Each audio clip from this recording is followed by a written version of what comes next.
What's up, everyone, and welcome back to this week's episode of Just Chris Podcast. As you probably would have guessed it, I am your host, Chris Carter, and I'm happy to announce that this is episode 19. In last week's episode, I highlighted what my weekend plans were going to be, and then in addition to that, covering the waste management industry, which if you took the time to go back through and, re-listen to what I had to say, or go through online on Yahoo Finance and check it out, probably impressed. Before I get into today's topic, though, I would like to hit back on this past weekend and kind of share how it went. So, on last Friday, didn't have work. We drove to Charlotte in the morning. We left probably about 5:30. Yeah, 5:30 in the morning. And I don't know how I did it, but I slept the whole way to Charlotte, like 3.5 hours. I don't know how I did it. It felt amazing waking up and us pulling into Charlotte Motor Speedway. I'd never been to a NASCAR track before, and we got to drive under, like in that tunnel, then you come up in the field, and it was unlike anything I've ever seen before. I couldn't believe how big it was. While we were there, we got to watch Colby drive a Hellcat out on the track. In addition to this, there were so many nice cars. Unreal. Porsches, Ferraris, McLarens, Lamborghinis. We had the Hellcat. I saw a Lambo truck while I was there. It wasn't racing, but I saw in the parking lot a ton of Teslas. I just wish I could have gotten behind the wheel of a Tesla, but in the future, maybe.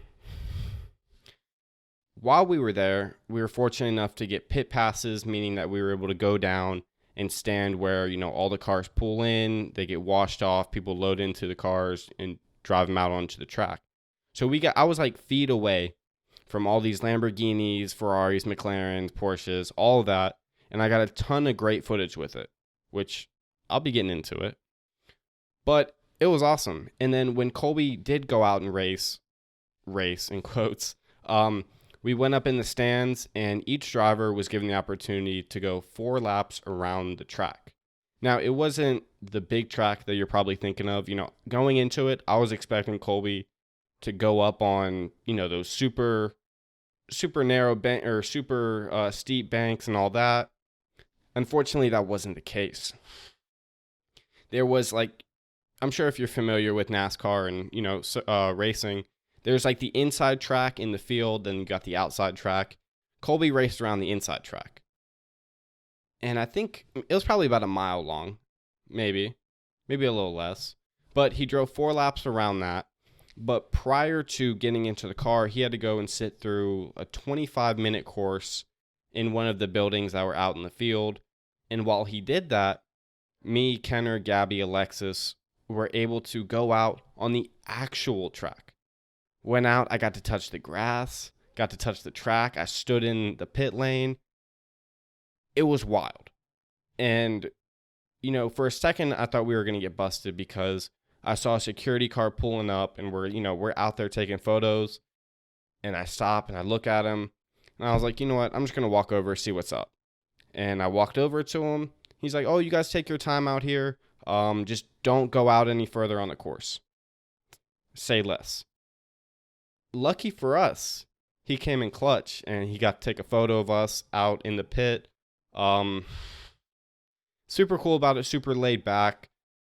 And by the time we finished, taking photos, getting to see the podium, all of that, Colby was just then finishing up with the course.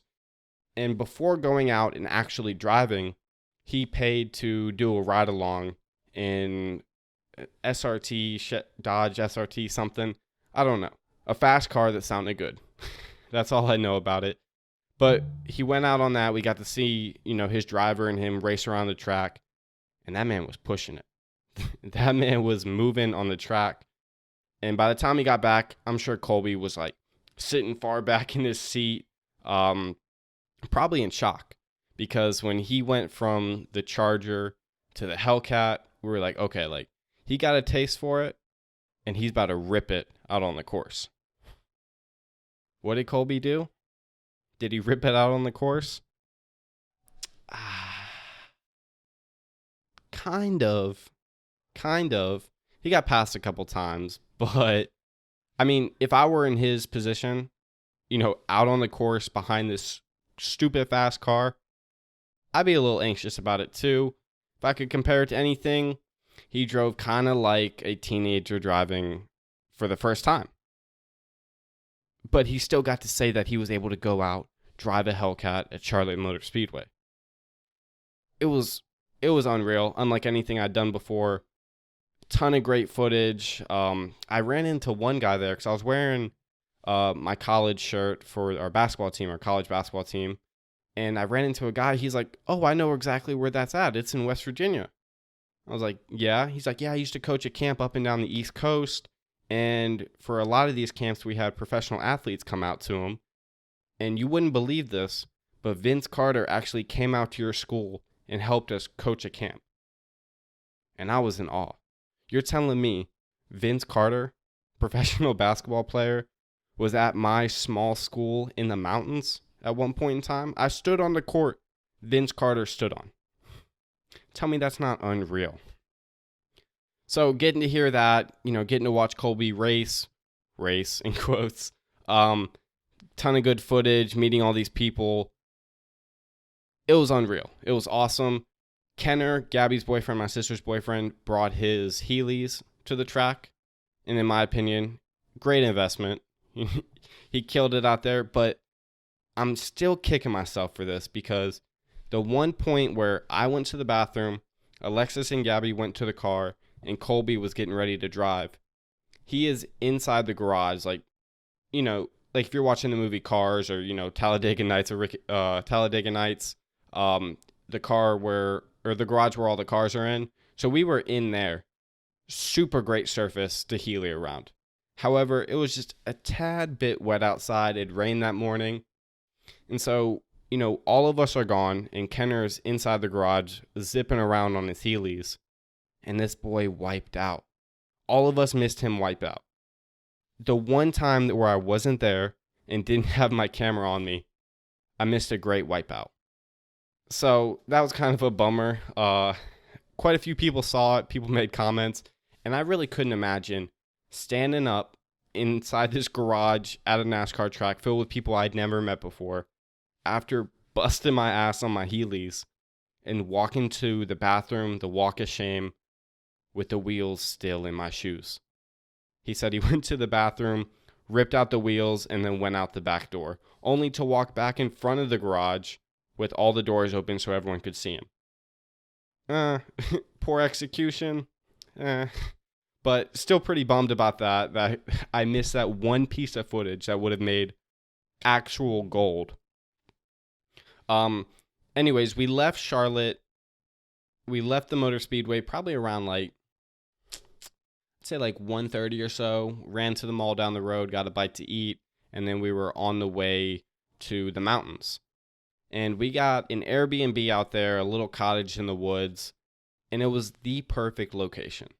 We were very secluded, not around a ton of houses, up in the mountains, a fire pit, a grill, everything we needed, but it was still very close to, a store, pharmacy, liquor store, all the things that, some would say as necessities. I don't know. But it was cool. We were right in the middle of nowhere, in the middle of somewhere, if that makes sense. So if we needed to drive down the road real quick to pick up, coffee cream or whatever, we were able to. But the roads out there, super narrow. Narrow and windy, remind me a lot of West Virginia. And I kind of felt at home driving up there. But there were parts of it that reminded me a ton of Colorado. Being up in the mountain towns up there, seeing how the buildings are built, kind of they just have this one look to them. And I saw that same exact look in a ton of buildings in North Carolina. And then other parts of it, it was super recognizable, and it reminded me a lot of the Pacific Northwest. So it was crazy to kind of see all these places in a place that I'd never been before. It was cool. It was a really good time. On Saturday morning, we woke up and we went golfing at Sapphire National Golf Club with Colby and Kenner. And this was Kenner's first time golfing. I don't know if he's ever swung a club outside of being at Drive Shack before or Top Golf. He didn't do too bad. Oh, the video just cut out. So he didn't do too bad. Sorry about that. But the course was beautiful. The greens were super fast, great scenery. The first hole, this is when I knew we were like in for it. First hole, par 5, 595 yards. I don't know how I made it through it, but I did. And then in addition to this, I didn't have my clubs. My clubs were getting re-gripped, so 3 of us shared Colby's clubs. We made it through it. And while we were up in the mountains golfing, all of that, I was able to have my camera on me all weekend. I took a ton of footage, and I'm currently working through all of it now, and I hope to have a video up soon. I put a little sneak peeks on my Snapchat here and there of just clips that I took. All in all, great weekend. I had a really good time. But for this week's episode, the topic I have for today, I titled it something that sounded very familiar to me. And we actually, while I was in school, taking like a required sports class, we had to do this one specific assignment. It was called Why West Virginia? And if you're not aware, I did go to school in West Virginia. I spent the past 4 years out there. I was on the swim team. And I highlighted that a few episodes ago. I'll link that in the description. But why West Virginia? Now, if you're from out of state, not from West Virginia, you probably have a very specific thing in mind when you think of West Virginia. And when I tell people where I went to school, I get a lot of like weird or like funny looks, silly questions that people ask me. And that's okay. But I've broken it down into 3 people when it comes to West Virginia. We have the people that were born and raised there, the kids who just went to school there or there temporarily, and then people who had never experienced West Virginia at all. And to me personally, I saw West Virginia as an untapped resource. Going into it, I had the same view of West Virginia as everybody else does. That one specific stereotype, the type of people up there, the scenery, the landscape of it. I just saw it for this one thing that we'd all heard or saw about on TV, which is okay. But still, why did you choose West Virginia? And let me tell you, originally when I was being recruited to swim collegiately, I was looking at a school right outside of New York City. And I'd always wanted to go to school there. I love the city, love the fast pace, everything about it. And I was dead set on going to this school. Now, that didn't really work out, unfortunately. I got into a little thing going into my senior year where I had an extended 2-week vacation, and I didn't start my senior year until 10 days after. And when that happened, everything I had worked for with the school in New York City kind of went down the drain. And at the time, it was super tough because this was what I wanted. And now it was just kind of gone. And I'd set up an official visit. I was ready to go. Made the dummy boy mistake. And then the coach was like, I don't think this is the best fit for you. And that hurt so bad hearing. So that weekend where I had originally planned to go on this recruiting visit up to New York was also the same weekend where I had other schools reach out to me about official visits. And how I mentioned in my episode where I talk about my swimming career, I said that West Virginia, a school in West Virginia, was the first school to reach out to me ever in the recruiting process.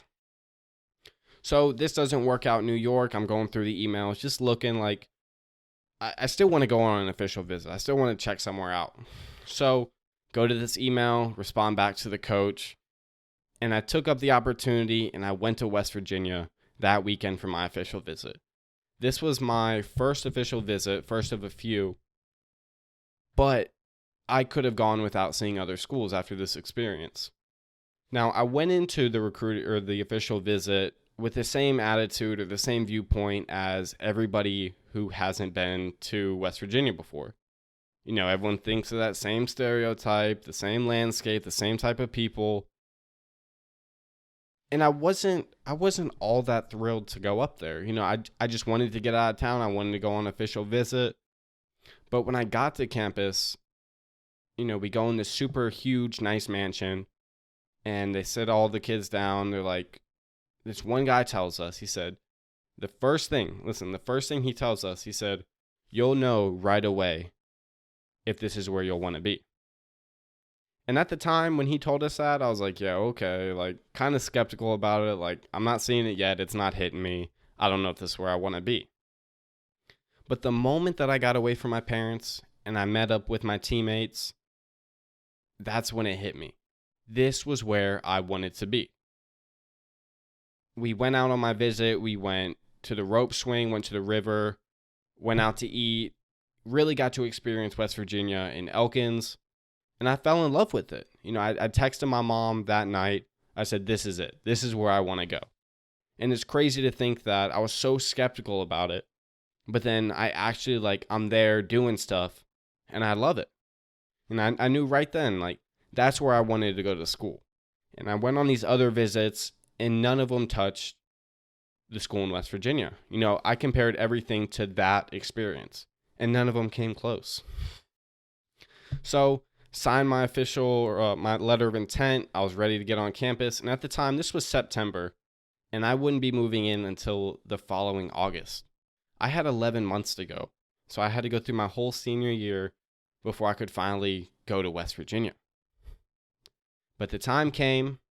I was moving on to campus, and I couldn't be more excited to start a new journey at a new place with people I'd never met before. It was going to be a challenge, but I was ready for it. I was ready for a change of scenery and to surround myself with a different type of influence than what I was used to at home. Now, I really, really got to experience West Virginia my freshman year when I had my Jeep Wrangler. And boy, do I miss it. It hurts. Unfortunately, she's not with us today. But I took that Jeep everywhere. I paid a ton in gas, but I didn't care. I wanted to experience West Virginia. I took it everywhere from new trails, down every dirt road possible, random roads going up the mountains. Just trying to take in all that I could of West Virginia. Just trying to really experience it and see the positives within it. And I'd say first semester, it was great. I loved it. I loved being up there, being on my own, being with, my people. And then probably around the halfway, beginning of second semester, I kind of changed my attitude. And I went from absolutely loving West Virginia to, I don't really know if this is where I want to be anymore. Because it was so hard seeing all of my friends back in North Carolina, going to these big schools, going to all these parties, going to football games, tailgating, all of that, living the life of just a regular student. And I was so jealous of that because I had to wake up every morning, 2-a-day practices, meets on the weekend, every single week. And it was hard. But it wasn't until probably about halfway through the second semester where I sat down with my dad and discussed it with him and told him, I don't really know if this is what I'm feeling anymore. Him and I, we laid out the pros and cons of staying in West Virginia. And even though I didn't see as many pros as my dad saw for me, I soon discovered that staying in West Virginia was one of the best decisions I've ever made in my life. And I'll stand by that. I went to school with short-term and long-term goals. I went into school, I wrote everything down, things I wanted to accomplish, things I wanted to do, things I wanted to see, both short-term within a year, long-term before graduation.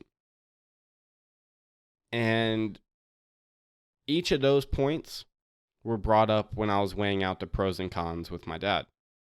Where else would I have had the opportunity to do all the things that I had in mind, all the goals that I had in mind? I wouldn't get that kind of opportunity going to a big school in North Carolina.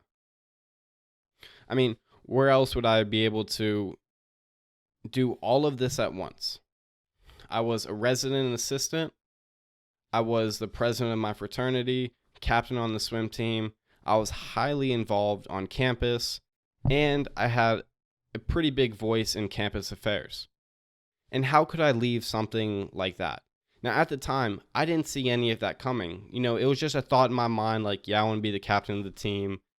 Yeah, I want to be involved on campus, but I couldn't actually see myself in that position until the following year when I came back. And I would say, year after year, West Virginia continued to grow on me.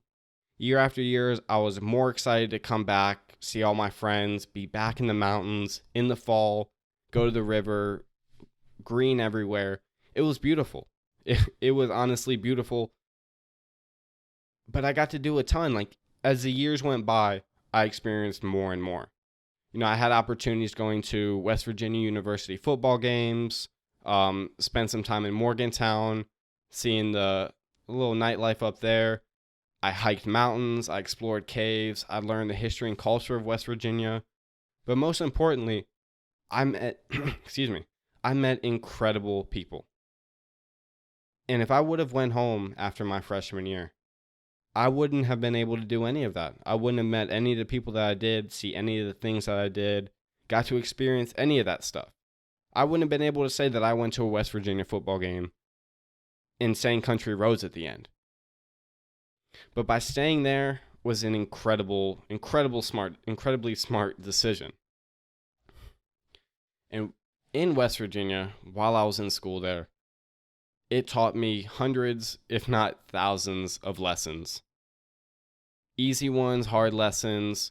For example, if you're hungry or bored in West Virginia past 10 p.m., you might as well just go to bed because nothing's going on.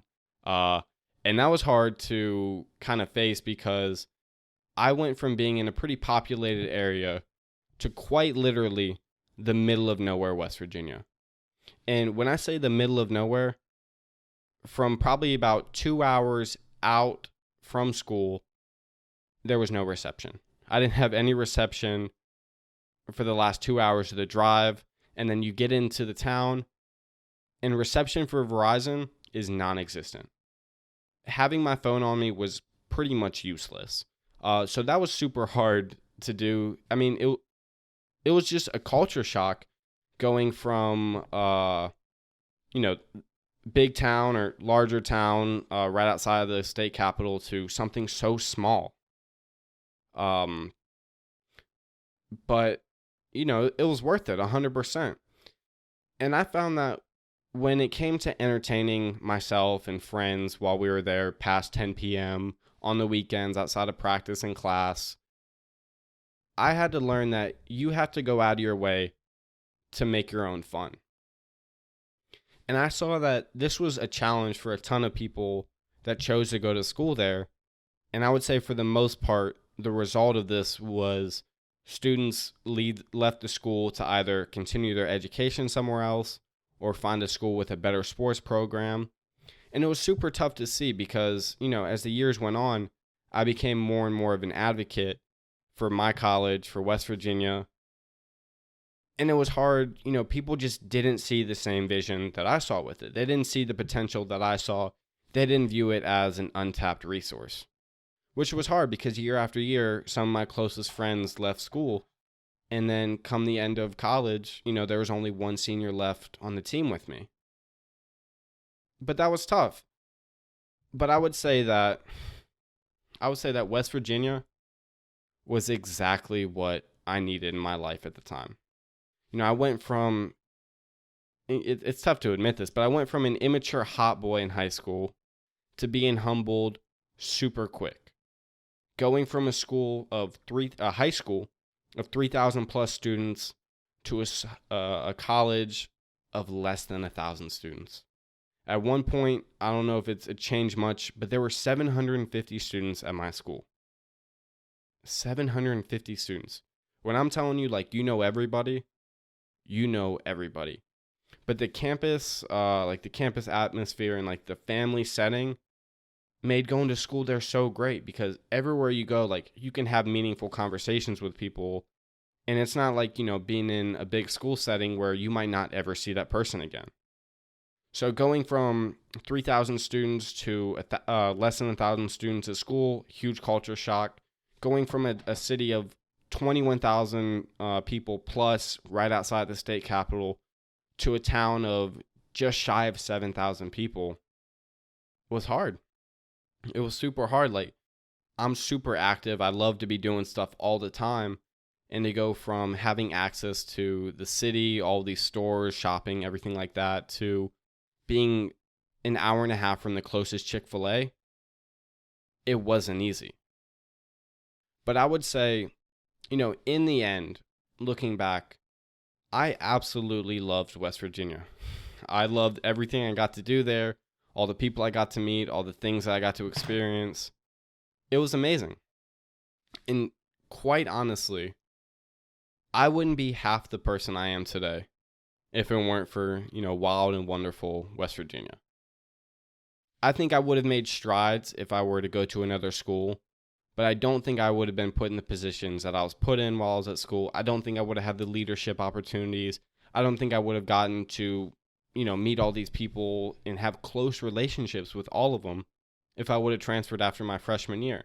And as I looked back at it, throughout my years in school, and each year, I was just grateful that I made the decision to stay. Now, the reason that I brought up why West Virginia today, I got a couple reasons for them. First one, I went to a little function last weekend, and a person that I hadn't seen since probably like junior or senior year of high school, I sat down at the table and they asked me, like, didn't you go to school in West Virginia? And kind of like the look on her face was like, oh, West Virginia, kind of like a look of disgust a little bit. Like, I'm telling you, like, we all have, like, we view West Virginia in a very specific way if you haven't experienced it. But she asked me if I went to school there, and I was like, oh yeah, I went to school in West Virginia, middle of the mountains. I absolutely loved it. And she looked at me and she was like, really? Like it wasn't possible to love being in West Virginia for 4 years? I was like, yeah, like the opportunities that presented themselves to me, like all the things I got to do, I wouldn't have had any of that if I would have stayed around North Carolina for college. But it's crazy because every time someone asks where I'm from or where I went to school, whatever, they give me that same look and they ask the same questions. And there's a huge difference between experiencing West Virginia as you're just driving through it versus actually like being there, living there, and experiencing West Virginia like firsthand. The second reason I bring up why West Virginia is because around a year ago today, I'm getting my snap memories day after day, reminded of, me wrapping up my last leg of college. And, each day it's tough to watch them. But, I had everything that I needed in that small little town, on that small campus, deep in the mountains in the Tigris Valley. And leaving school for me meant that it was time to start a new chapter in my life. And as much as I thought I was ready to start this new chapter, as much as I thought I was ready to graduate and get out of school, I really wasn't. I wasn't all that ready for it. And transitioning back to North Carolina was, challenge is an understatement for this. It was so tough. And even today, it's still very hard to get on Snapchat and see all of my closest friends still being together, partying together, hanging out together day after day. And I'm states away. I'm 7.5 hours away. But it's tough. I never thought that the day would come where I would actually leave college. But when that day came so prematurely, is that right? Prematurely? But when that day came months earlier than I expected, it hit me like a ton of bricks. And it was hard. But one thing that I will do, I'll forever hold West Virginia close to my heart. Now I'm always gonna have a soft spot in my heart for West Virginia. Every time I hear country roads, I'm gonna think about the time I spent there and how much of an impact it made on me, on the person that I am today. And it's so awesome seeing or like meeting other people from West Virginia outside of the state. Like, I think 2 weeks ago, I was up swimming at the pool and someone recognized my school logo on the back of my suit. I mean, I don't know why they were looking at my butt, but they recognized it and they talked to me like, I know exactly where that school's at. Like, we're from West Virginia. So it's crazy to still like make those connections with people and have something to talk about. Yeah, so it's just cool because every time I meet someone new, like they'll share a new fact about it or they'll share where they're from and a story from where they're at. And one thing that I picked up, when you ask someone like where in West Virginia they're from, for the most part, they tell you the county. And when someone tells me the county that they're from in West Virginia, like that's when I kind of know, like, okay, I believe you. You're from West Virginia. But in today's episode, I just wanted to highlight that. I'm trying to get more into a little bit of storytelling with the podcast, provide more of a background. So I've done this. I've shared why I chose the beautiful state. I've shared my collegiate swimming career. What am I going to talk about next? I don't know, because quite honestly, I have stories for days. And I could go every week and tell a new story, and this could just be my whole entire podcast. But I'm going to spread out a little bit. I don't know when the next time I'm going to do a little storytelling on the podcast. But when that day comes, you better take advantage of it. That is all that I have for this week's episode of Just Chris Podcast. As always, you can reach me at justchrispodcast@gmail.com. I still have one invite left for Clubhouse. So if you're interested in joining Clubhouse, but you just need that invite link, you need to be connected, you need to be invited, reach out to your boy, and I got you. All you got to do is just send me an email. So reach out to me there. But next week is episode 20, and I have a very special guest in mind. I've been brainstorming topics, getting ready for this, and I'm excited for it. I'm in the process of now getting my intro and outro done. It'll be here by episode 20, just like I told y'all. But I'm stoked for it. Episode 20 is a pretty big milestone. And, next goal from there is 30, 40, 50. And before we know it, ladies and gentlemen, I'm going to be up there with Joe Rogan. Just remember that. But guys, thank you all for listening this week. I hope you enjoyed my story about West Virginia. And any questions, comments, whatever, send me an email. Thanks, guys. Y'all take care, and I will I'll talk to you guys all next week. Thank y'all.